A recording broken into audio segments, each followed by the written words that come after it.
Should Michigan football face an immediate postseason ban for sign stealing? Michigan football is in deep trouble, and we got to talk about it. For anybody that wasn't aware, news broke last week that number 2 ranked Michigan football, who has smashed all 8 opponents that they've faced this year, had been turned in by a fellow Big Ten member for violating a 30-year-old NCAA rule about not scouting in opposing stadiums. I'm going to level with you here. Sign stealing is not a big deal. Every team does it, and if you don't, why not? If every time the grad assistants flaps their arms like a bird on the opposing sideline that the offense runs a play-action pass, at some point you should probably alert your team to that correlation. What we call sign stealing is actually just being perceptive. It's no different than watching film to recognize tendencies run out of different formations. I talked to a former NFL scout, and they go to opponent stadiums and try to find tells, information, signals, and any other thing that they can find. Then they get back to the office, watch the TV copy and the coach's copy to try to match things up. However, recording is prohibited and considered cheating in the industry, and you'll be fired if you're found to do so.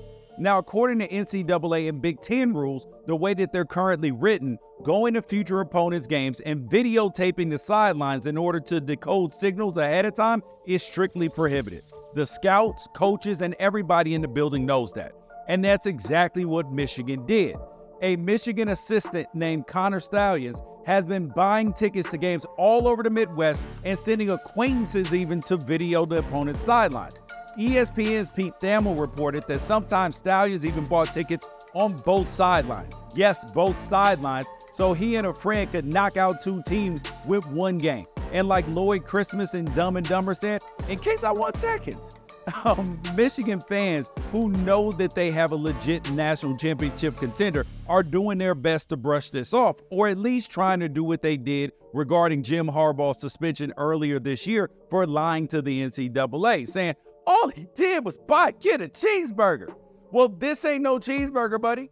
Not only did Michigan get turned in with evidence, thanks to Big Ten schools accessing StubHub and SeatGeek data, their opponents are also poring over in-game video footage to capture images of the people in those seats that Connor Stalions purchased doing video surveillance. The eye in the sky never lies, people. And we've seen video today from Ohio State versus Michigan last year where Stalions is holding cards in his hand with signals on them and then changing plays with the defensive coordinator on the first drive of the game. You can't decode that fast. Look, if you can decode signals off film and in-game, that's the other team's problem. And I see nothing wrong there.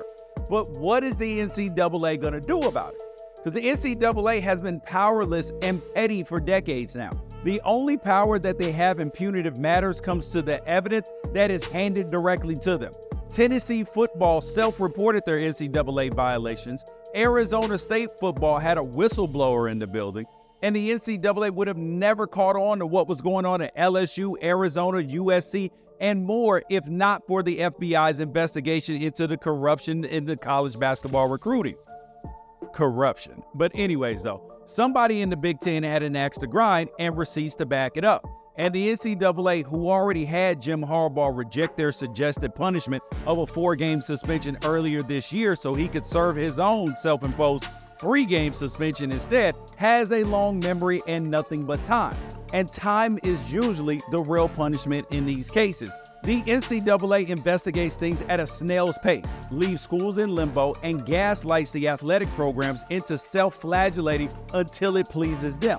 But in this case, you have an entire conference pissed off. The integrity of the game on the field is being thrown into question. And perhaps worst of all, you're messing with Las Vegas. And you do not mess with Las Vegas. You do not mess with the money. That'll get you jammed up faster than anything else. And I don't think it would be out of the question for the NCAA to hit Michigan with an immediate postseason ban.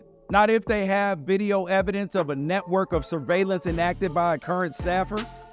Not if they can prove the staffer who was only making $55,000 salary was having those expenses reimbursed. And if there's a paper trail with a Jim Harbaugh denial of knowledge already on the record, and if the other rumored things about Connor Stalions' surveillance tactics come out, which are sinister, boy, that's all, folks.